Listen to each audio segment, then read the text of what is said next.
উচ্চ মাধ্যমিকের রাষ্ট্রবিজ্ঞান পরীক্ষার আর মাত্র একটা দিন বাকি, আর তোমরা বুঝতে পারছো না যে রাষ্ট্রবিজ্ঞান বিষয় থেকে কোন কোন বড় প্রশ্নগুলি শেষ মুহূর্তে তোমরা সব থেকে বেশি গুরুত্ব দিয়ে পড়ে যাবে, তাহলে একদম সঠিক ভিডিওতে এসেছো। হ্যাঁ বন্ধুরা, রাষ্ট্রবিজ্ঞান বিষয় থেকে এই ভিডিওটিতে আমি মাত্র 6 থেকে 7টি 8 নম্বরের বড় প্রশ্ন সব থেকে বেশি গুরুত্ব দিয়ে দেখে যেতে বলবো। রাষ্ট্রবিজ্ঞান বিষয় থেকে এই 6 থেকে 7টি বড় প্রশ্ন শেষ মুহূর্তে তোমরা যদি ভালোভাবে গুরুত্ব দিয়ে দেখে যেতে পারো, আমি তোমাদেরকে গ্যারান্টি দিয়ে বলতে পারি প্রায় প্রত্যেকটি বড় প্রশ্ন তোমরা আজকের এই ভিডিওটি থেকেই কমন পেয়ে যাবে। তোমাদের মধ্যে এমন অনেকে আছো যারা সারা বছর কোনো প্রশ্নই পড়তে পারোনি, তাদেরকে বলবো ভিডিওটিতে যে প্রশ্নগুলিতে তোমরা 3টি করে স্টার দেখতে পাবে, তোমরা শুধু 3টি করে স্টার দেওয়া প্রশ্নগুলি রেডি করে যাও। তোমরা প্রত্যেকটি প্রশ্ন সেই 3টি করে স্টার দেওয়ার মধ্যেই কমন পেয়ে যাবে। আর যারা তুলনামূলক ভালো স্টুডেন্ট, সারা বছর খেটে পড়েছো, তাদেরকে বলবো তোমরা 3টি করে স্টার দেওয়া প্রশ্নগুলির পাশাপাশি বাকি প্রশ্নগুলাও রেডি করে যাওয়ার ট্রাই করবে। আর আমি এতটুকু তোমাদেরকে বলছি যে প্রত্যেকটি বড় প্রশ্ন যেগুলাই থাক তোমরা মিলিয়ে দেখবে, প্রত্যেকটি বড় প্রশ্ন তোমরা এই ভিডিওটি থেকেই কমন পেয়ে যাবে। এবং তোমরা যারা সারা বছর কোনো কারণে টিউশনও পড়তে পারোনি, তোমরা কি করলে এখানকার প্রত্যেকটা প্রশ্নের উত্তর সহ পিডিএফ ফাইল পেয়ে যাবে, সেটাও আমি ভিডিওটিতে বলে দেব। তার জন্য তোমরা অবশ্যই ভিডিওটি প্রথম থেকে শেষ পর্যন্ত দেখতে থাকো। এবং চ্যানেলে নতুন হয়ে থাকলে অবশ্যই এই রিয়াজ টিউটোরিয়াল চ্যানেলটি সাবস্ক্রাইব করে পাশে থাকা বেল আইকনটি প্রেস করে রাখো। তো চলো দেখে নেওয়া যাক রাষ্ট্রবিজ্ঞান বিষয় থেকে এবছরের জন্য সব থেকে গুরুত্বপূর্ণ 8 নম্বরের বড় প্রশ্নগুলি। তো পরীক্ষার একদিন আগে রাষ্ট্রবিজ্ঞান বিষয় থেকে তোমরা যে যে প্রশ্নগুলি সব থেকে গুরুত্ব দিয়ে পড়বে দেখে নাও। তার আগে জানিয়ে রাখছি, তোমরা যারা সারা বছর কোনো প্রশ্নই তেমনভাবে পড়তে পারোনি, তাদেরকে বলবো তোমরা যে কোনোভাবে 3টি করে স্টার দেওয়া প্রশ্নগুলি বাদ দেবে না। 3টি করে স্টার দেওয়া প্রশ্নগুলি যদি রেডি থাকে, আমি আশা রাখছি প্রত্যেকটি বড় প্রশ্ন 3টি করে স্টার দেওয়া প্রশ্নগুলির মধ্যেই কমন পাবে। আর যারা তুলনামূলক ভালো স্টুডেন্ট, তারা স্টার দেওয়া প্রশ্নগুলির পাশাপাশি বাকি প্রশ্নগুলোও দেখে যাওয়ার ট্রাই করবে। তো চলো দেখে নেওয়া যাক গুরুত্বপূর্ণ প্রশ্নগুলি।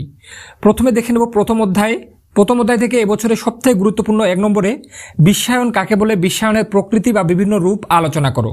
এই প্রশ্নটা তোমাদের সবথেকে গুরুত্বপূর্ণ পরীক্ষায় আসার চান্স প্রায় 95%, তাই কোনোভাবে এই প্রশ্নটা বাদ দেবে না। এটা হয়ে যাওয়ার পর 2 নম্বরে ক্ষমতা বলতে কি বোঝো, ক্ষমতার মূল উপাদানগুলি সংক্ষেপে বর্ণনা করো। প্রথম অধ্যায় থেকে প্রথমে 2টো প্রশ্ন পড়া থাকলেই আমার মনে হয় 100% একটা প্রশ্ন কমন পাবে বা দুটোই কমন পাবে, তার মধ্যে থেকে একটা উত্তর তোমাদেরকে করতে হবে। তাই যারা পিছিয়ে আছো তারা প্রথমে 2টো ভালোভাবে রেডি করে নেবে। আর যারা তুলনামূলক ভালো স্টুডেন্ট, তারা একটা আরও দেখে রাখবে, সেটা হলো 3 নম্বরে জাতীয় স্বার্থের সংজ্ঞা দাও, জাতীয় স্বার্থ রক্ষার বিভিন্ন উপায়গুলি উল্লেখ করো। তো এই 3টা যদি রেডি থাকে, এর বাইরে কোনো প্রশ্ন পড়ার প্রয়োজন নেই, এটা গ্যারেন্টি। আমি আশা রাখছি প্রথমে 2টো থেকেই কমন পাবে। যারা ভালো স্টুডেন্ট তারা 3 নাম্বারটা পড়ে রাখবে। এরপরে পঞ্চম অধ্যায় থেকে এবছরের সবথেকে গুরুত্বপূর্ণ প্রশ্ন 1 নম্বরে একটাই পড়লে একটাই কমন, এই ধরনের এই প্রশ্নটা। তাই সেটা হলো উদারনীতিবাদ কাকে বলে, উদারনীতিবাদের মূল বৈশিষ্ট্যগুলি আলোচনা করো। কোনোভাবে এই প্রশ্নটা বাদ দেবে না। পাশে 3টি স্টার কি 4টা স্টার দেখতে পাচ্ছ, কোনো প্রশ্নতে 4টা স্টার দেওয়া নাই, শুধুমাত্র এই প্রশ্নটাতেই দেওয়া আছে, তাই কোনোভাবে এই প্রশ্নটা বাদ দেবে না। এরপরে 2 নম্বরে মার্কসের রাষ্ট্র সম্পর্কিত তত্ত্বটি আলোচনা করো। পঞ্চম অধ্যায় থেকে প্রথমে 2টো রেডি থাকলে একটা 100% কমন পাবে বলে আমি মনে করি, কিন্তু তারপরেও রিস্ক নেওয়া ঠিক হবে না, কেননা পঞ্চম অধ্যায় থেকে কোনো বছর প্রশ্নতে কিন্তু অথবা থাকে না, তাই এবারেও থাকবে না। তাই যারা একটা পড়ে রাখতে পারবে তারা পড়ে রাখবে। গান্ধীজির সত্যাগ্রহ সম্পর্কিত ধারণাটির উপর একটি টিকা লেখো। তো প্রথমে 2টো রেডি থাকলে একটা কমন পেয়ে যাবে। যারা পিছিয়ে আছো তারা প্রথমে 2টোই রেডি করবে। আর যারা মনে করছো দাদা মাত্র একটা পড়বো পঞ্চম অধ্যায় থেকে, তাদেরকে বলবো তোমরা প্রথমের প্রশ্নটাই পড়ে যাও, উদারনীতিবাদ কাকে বলে, উদারনীতিবাদের মূল বৈশিষ্ট্যগুলি আলোচনা করো। এটাই পড়ে রাখলে আমার মনে হয় কমন পেয়ে যেতে পারো। এরপরে সপ্তম অধ্যায় থেকে এবছরের জন্য সবথেকে গুরুত্বপূর্ণ প্রশ্ন 1 নম্বরে ভারতের রাষ্ট্রপতির ক্ষমতা ও কার্যাবলী আলোচনা করো। এই প্রশ্নটা পরীক্ষায় এসে গেছে, গিয়ে শুধু উত্তর লেখার বাকি, এই ধরনের একটা প্রশ্ন। এছাড়া এটা হয়ে যাওয়ার পর একটা আর আছে 2 নম্বরে ভারতের কোনো একটি রাজ্যের মুখ্যমন্ত্রীর ক্ষমতা ও পদমর্যাদা আলোচনা করো। সপ্তম অধ্যায় থেকে এই 2টো রেডি থাকলে একদম নিশ্চিন্তে পরীক্ষা দিতে যাও, 2টোর মধ্যে 2টোই কমন পেয়ে যাবে, একটার উত্তর করতে হবে। সারা ইউটিউবে বন্ধুরা তোমাদেরকে এমনভাবে কেউ বলবে না, বছরের প্রথম থেকে আমরা সাজেশনে বলে এসেছি। আমাদের চ্যানেলের দেখে দেখে আরও অন্যান্য চ্যানেল একই সাজেশন চ্যানেলে আপলোড করেছে, আমি অনেক ভিডিওতে দেখলাম। হ্যাঁ বন্ধুরা, আমরা বছরের প্রথম থেকে এই প্রশ্নগুলো বলে আসছি। আমাদের চ্যানেল থেকে অনেক ইউটিউব চ্যানেল দেখলাম যারা এখন ভিডিও বানাচ্ছে, তারা কিন্তু আমাদের এই প্রশ্নগুলো দেখে দেখেই বানাচ্ছে, এমনকি ইতিহাসের ক্ষেত্রেও তেমনটা হয়েছে। তাই বন্ধুরা কোথায় ট্রাস্ট রাখো, আমি নিজে ইতিহাস রাষ্ট্রবিজ্ঞান এই সাবজেক্টগুলো পড়াই, তাহলে এতটুকু বলতে পারি যে প্রত্যেকটা প্রশ্ন এগুলার মধ্যে কমন পাবে। আর যারা মনে করছো যে এখানকার প্রত্যেকটা প্রশ্নের উত্তর সহ পিডিএফ ফাইল তোমার প্রয়োজন, তারা স্ক্রিনে হোয়াটসঅ্যাপ নম্বর দেখতে পাচ্ছ, ওই নম্বরে হোয়াটসঅ্যাপে মেসেজ করো।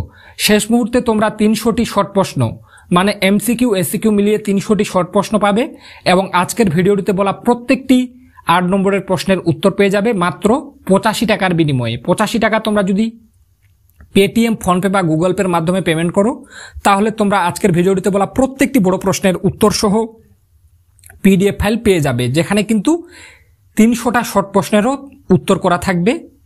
তাই যাদের প্রয়োজন বা তোমরা যারা সারা বছর টিউশন পড়তে পারোনি, তারা স্ক্রিনে দেওয়া হোয়াটসঅ্যাপ নম্বরে মেসেজ করো এবং 85 টাকার বিনিময়ে আমাদের কাছ থেকে পিডিএফ ফাইলটি কালেক্ট করে নাও। এরপরে দেখে নেব অষ্টম অধ্যায়। অষ্টম অধ্যায় থেকে এবছরের জন্য সবথেকে গুরুত্বপূর্ণ প্রশ্ন 1 নম্বরে, ভারতের পার্লামেন্টে আইন পাশে পদ্ধতি ব্যাখ্যা করো। এই প্রশ্নটা খুবই গুরুত্বপূর্ণ। এছাড়া একটা আর দেখে রাখবে 2 নম্বরে, ভারতীয় পার্লামেন্টের ক্ষমতা ও কার্যাবলী আলোচনা করো। অষ্টম অধ্যায় থেকে প্রথমে দুটো রেডি থাকলে একটা 100% কমন পাবে বলে মনে করি। তাই প্রথমে দুটো প্রশ্ন কোনোভাবে বাদ দেবে না, কেননা অষ্টম অধ্যায় থেকে কোনো প্রশ্নতে অথবা থাকে না। তাই প্রথমে দুটো প্রশ্ন খুবই ভালোভাবে পড়বে। আর যারা একটা এক্সট্রা পড়তে পারবে তারা দেখে রাখবে, পশ্চিমবঙ্গের বিধানসভার অধ্যক্ষের ভূমিকা পর্যালোচনা করো। এটাও গুরুত্বপূর্ণ, তবে যারা ভালো স্টুডেন্ট মানে রাষ্ট্রবিজ্ঞানে 100-র মধ্যে 100 পেতে চাও, তারাও এই প্রশ্নটা কিন্তু দেখে রাখবে। এরপরে নবম অধ্যায় থেকে এবছরের সবথেকে গুরুত্বপূর্ণ প্রশ্ন 1 নম্বরে, ভারতের সুপ্রিম কোর্টের গঠন ও কার্যাবলী আলোচনা করো। এই প্রশ্নটা পরীক্ষায় ধরে নিতে পারো, যদি নবম অধ্যায় থেকে প্রশ্ন আসে তাহলে এই প্রশ্নটাই কমন পাবে। তাছাড়া দেখে রাখবে 1 নম্বরে, ক্রেতা সুরক্ষা আদালতের উপর একটি সংক্ষিপ্ত টিকা লেখো। এছাড়া একটা আর আছে, ভারতের বিচার ব্যবস্থার বৈশিষ্ট্য আলোচনা করো। তবে নবম অধ্যায় থেকে 1 নম্বরের প্রশ্নটাই গুরুত্বপূর্ণ। যদি নবম অধ্যায় থেকে প্রশ্ন এসে যায় তাহলে কিন্তু ষষ্ঠ অধ্যায় থেকে প্রশ্ন আসবে না, মানে 8 নম্বরের প্রশ্ন নবম অথবা ষষ্ঠ অধ্যায় থেকে যে কোনো একটি অধ্যায় থেকে প্রশ্ন থাকবে। যদি নবম অধ্যায় থেকে থাকে তাহলে ষষ্ঠ অধ্যায় থেকে থাকবে না, আর যদি ষষ্ঠ অধ্যায় থেকে থাকে তাহলে নবম অধ্যায় থেকে থাকবে না। তাহলে নবম অধ্যায় থেকে এই কয়েকটা প্রশ্ন রেডি থাকলে আমরা একটা কমন পেয়ে যাব। আর যদি কোনো কারণে নবম অধ্যায় থেকে প্রশ্ন কমন না আসে বা প্রশ্ন যদি না আসে নবম অধ্যায় থেকে, তাহলে ষষ্ঠ অধ্যায় থেকে আসবে। তো ষষ্ঠ অধ্যায় থেকে এবছরে সবথেকে গুরুত্বপূর্ণ 1 নম্বরে, ক্ষমতা স্বতন্ত্রীকরণ নীতির পক্ষে ও বিপক্ষে যুক্তিগুলি আলোচনা করো। এর সাথে অথবা দিয়ে আছে, ক্ষমতা স্বতন্ত্রীকরণ নীতি বলতে কি বোঝো? কঠোর ক্ষমতা স্বতন্ত্রীকরণ নীতি সম্ভব নয়, কাম্য নয়, মন্তব্যটির যথার্থতা বিচার করো। মানে প্রশ্নটা দুভাবেই ঘুরিয়ে দিয়ে দেওয়া থাকতে পারে, এজন্য অথবা করে দিয়েছি। যেভাবেই থাক উত্তর কিন্তু একই হবে, তাই ভালোভাবে বুঝে উত্তর করবে। এছাড়া 2 নম্বরে একটা আর আছে, দ্বিকক্ষ বিশিষ্ট আইনসভার পক্ষে ও বিপক্ষে যুক্তি দাও, বা এই প্রশ্নটাই দেওয়া থাকতে পারে, এককক্ষ বিশিষ্ট আইনসভার পক্ষে বিপক্ষে যুক্তি দাও। যেটা দ্বিকক্ষের পক্ষে সেটা এককক্ষের বিপক্ষে, আর যেটা দ্বিকক্ষের বিপক্ষে সেটা এককক্ষের পক্ষে। তাই বন্ধুরা ভালোভাবে বুঝে উত্তর করবে। একটাই প্রশ্ন কিন্তু একটার উত্তর করলে দুটারই হয়ে যাবে। আর যাদের বলছি এখানকার প্রত্যেকটা প্রশ্নের উত্তর সহ পিডিএফ ফাইল প্রয়োজন, তোমরা সারা বছর কোনো কারণে টিউশন পড়তে পারোনি, তাদেরকে বলবো তোমরা স্ক্রিনে হোয়াটসঅ্যাপ নম্বর দেখতে পাচ্ছ, ওই নম্বরে হোয়াটসঅ্যাপে হাই মেসেজ করো। শেষ মুহূর্তে 85 টাকা তোমরা যদি অনলাইনে পেমেন্ট করো, তাহলে আমাদের কাছ থেকে 300টি শর্ট প্রশ্ন সহ আজকের ভিডিওটিতে বলা প্রত্যেকটি 8 নম্বরের প্রশ্নের উত্তর সহ পিডিএফ ফাইল পেয়ে যাবে। তোমরা যদি শেষ মুহূর্তে একদিন আগেও ভিডিওটা দেখে থাকো আর মাত্র এই কয়েকটা প্রশ্ন রেডি করে যেতে পারো, তাহলে কিন্তু তোমাদের রেজাল্ট ভালো হতে বাধ্য। তাই বন্ধুরা বারবার বলছি, যাদের পিডিএফ ফাইল প্রয়োজন তারা স্ক্রিনে দেওয়া হোয়াটসঅ্যাপ নম্বরে হাই মেসেজ করো। 85 টাকা পেমেন্ট করলে তোমরা কিন্তু উত্তর সহ পিডিএফ ফাইল পেয়ে যাবে। এছাড়া ষষ্ঠ অধ্যায় থেকে একটা আর প্রশ্ন দেখতে পাচ্ছ 3 নম্বরে, বিচার বিভাগীয় সমীক্ষা বলতে কি বোঝো? বিচার বিভাগীয় স্বাধীনতা কিভাবে সংরক্ষিত হয় তা আলোচনা করো। এটা এক্সট্রা, যারা ভালো স্টুডেন্ট তারা এই প্রশ্নটা পড়ে রাখবে। তো আশা রাখি বন্ধুরা আজকের ভিডিওটিতে বলা প্রত্যেকটি প্রশ্ন যদি রেডি থাকে, এর বাইরে প্রশ্ন হওয়ার প্রয়োজন নেই বা এর বাইরে প্রশ্ন পড়ার কোনো প্রয়োজন নেই। 3টি করে স্টার দেওয়া প্রশ্নগুলোর উপরে সবথেকে গুরুত্ব দেবে, তারপরে বাকিগুলা পড়বে। তো বন্ধুরা আশা রাখছি ভিডিওটির মাধ্যমে উপকৃত হয়েছো। ভিডিওটির মাধ্যমে উপকৃত হয়ে থাকলে অবশ্যই এই চ্যানেলটি সাবস্ক্রাইব করে পাশে থাকা বেল আইকনটি প্রেস করে রাখো। তো আজকে পর্যন্তই, দেখা হবে নেক্সট কোনো ভিডিওতে।